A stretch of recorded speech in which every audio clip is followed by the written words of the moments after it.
Vous voulez acheter, rénover vite et revendre avec un vrai bénéfice. Voici un plan simple et précis pour réussir un flippage sans mauvaise surprise. On va droit au but, avec des étapes concrètes et vérifiées. Commencez par un marché qui se vend vite, pas par le bien le moins cher. Vérifiez le délai de vente médian, le prix au mètre carré et la demande locative, rue par rue. Ciblez les biens décotés pour travaux légers, près des transports, des commerces et des écoles.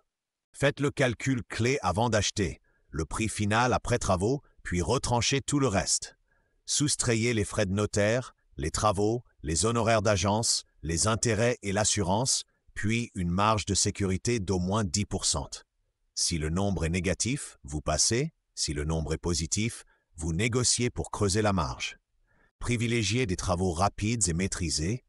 Peinture, sol, cuisine, salle de bain, éclairage et rangement.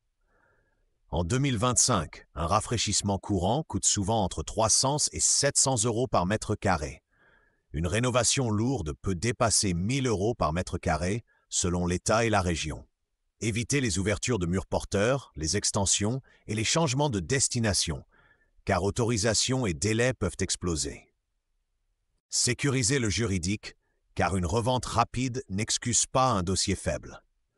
En France, les diagnostics comme le diagnostic de performance énergétique, l'amiante ou le plomb selon l'âge, l'électricité et le gaz, et l'état des risques sont obligatoires avant la mise en vente.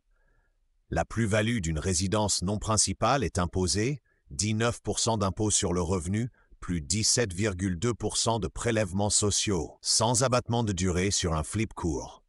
Choisissez un financement qui va vite, épargne, prêt relais ou prêt court et alignez le calendrier, car la signature de l'acte prend en moyenne autour de 3 mois. Planifiez les travaux en chaîne courte, 4 à 8 semaines pour un rafraîchissement, avec commande et artisans réservés avant l'achat définitif. Pour revendre vite, fixez un prix réaliste, photos professionnelles, home staging léger, mise en ligne en semaine, puis visite groupée pour créer l'effet d'urgence. Maîtrisez les risques, car un flip est une opération commerciale avec aléas. Enchaîner des reventes peut entraîner une requalification en marchand de biens, avec fiscalité et obligations spécifiques. Donc faites-vous conseiller par un notaire ou un expert comptable avant de multiplier les opérations. Prévoyez un plan B, mise en location si la vente ralentit et gardez de la trésorerie pour couvrir imprévus et frais de notaire, souvent autour de 7 à 8% dans l'ancien.